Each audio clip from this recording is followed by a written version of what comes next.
হ্যাঁ লিটু, তোর বউ কুসুমরে তালাক দে। তুমি দিছিলে আমার মারে তালাক?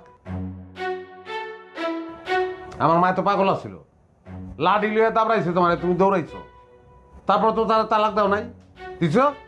কথা সাবধানে কল লিটু, কই দিতেছি। কিল্লিকে সাবধানে গো, আমার মায় পাগল ছিল, তারপর তুমি তারা তালাক দাও নাই।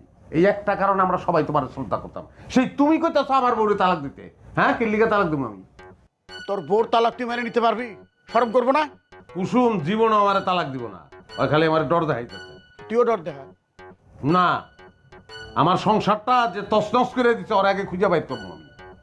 খবরদার তুমি কুসুমটা তালাক দিতে করবে না, তাহলে কিন্তু খুনাখুনি হয়ে যাবো আব্বা। কি কইতাছে এগুলা ভাইজান? এই চুপ থাক, তুই তুই সব নষ্টের করা। কি কইলা? হ্যাঁ, পিটু ঠিকই কয়, তুই কষেটি বেগম। তোর জামাই আমার পিছনে লাগাইছিস না? আমি যে বিয়া করছি এই গোষ্ঠটা এমনি